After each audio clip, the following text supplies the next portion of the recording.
দলকে যে কী হবে না হবে, রাষ্ট্রপতি শাসন হোক, কেয়ারটেকার গভর্নমেন্ট হোক, আমাদের কি যায় আসে? আমরা ভোটার, তাতে ভোটারের দোষ কি? না, আমাদের তাতে মানুষের দোষ কি? মানুষের নিজের ভুলেতে এটা হয়নি, মানুষই কোনো ভুল করেছে? তাহলে আমাকে কালকে বলছে এরকম, গুরুদাসপুরে দৌলতাবাদে মহিলারা, বয়স্ক মানুষরা, একজন বড় দাঁড়ি হয়ে গেছে বয়স্ক মানুষ, বুড়ো মানুষ, সে বলছে আচ্ছা দাদা আমরা ভোট দেবো কি না দেবো সেটা তো ফয়সালা হলো না, আপনি নির্বাচনী প্রচারে চলে এসছেন, আমি তো ভোটের অধিকারই নাই। কার কাছে ভোট চাইছেন আপনারা? আমি আপনার পক্ষে বা বিপক্ষে যে ভোট দেবো সে অধিকারটা আমার তো নেই, এখন হাতছাড়া। ওখানে পার্টি থেকে বাদ হয়নি, আমাদের লোকটা কালকে আমাকে বলছে দাদা আমার নাম টুটি দিন। বেকার ফালতু কথাবার্তা এগুলো। আমাদের দলের লোকরা, আমাদের দলের নেতা নেত্রীর নাম না, আমাদের দলের প্রার্থীর নাম ছিল না। মাহাতাব শেখ তো তৃণমূলের না, তারই তো প্রার্থী তালিকায় নাম ছিল না, তাকে প্রার্থী করে বসে আছি আমরা। সুপ্রিম কোর্ট করে তাকে নাম ইনক্লুড করতে হলো, জানেন আপনারা।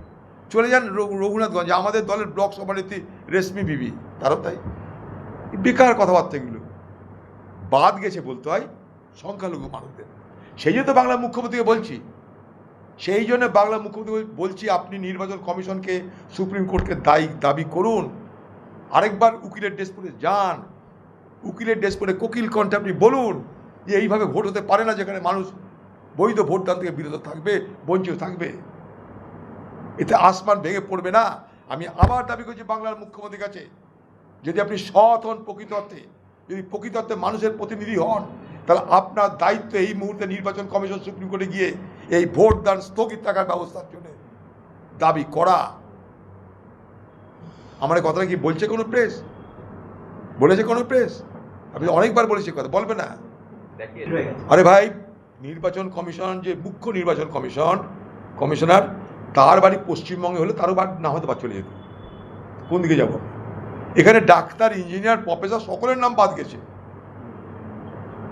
সেই জন্য তো বাংলার মুখ্যমন্ত্রী প্রথমে বলেছিল, প্রতিশ্রুতি দিয়েছিল, শেষ নাম আমার উঠবে, না হলে প্রক্রিয়া হবে না।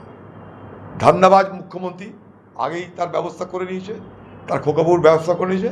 এবার বাংলা মানুষ তারা মায়ের ভোগে যা। আমি এবার দাঙ্গা করাবো, সাম্প্রদায়িক বিভাজন করাবো, ভোট নেব, ক্ষমতায় আসবো। মাঝে ওকালতি করতে গিয়ে যত ঝঞ্ঝাট তৈরি করলো এই মহিলা, কি ওকালতি করলো কে জানে। দেখুন, সার্জেন ডিগ্রি অনেকে পেতে পারে, কিন্তু সার্জেন যদি দক্ষ না হয় অপারেশনের রুগী বাঁচে না। বাংলার মুখ্যমন্ত্রী তাই অবস্থা হয়েছে। বাতেলা করার অনেক ক্ষমতা আছে, সেই বাতেলা সুপ্রিম কোর্টে গিয়ে খাটাতে গিয়ে বিচার ব্যবস্থার হস্তক্ষেপ নিয়ে এলো।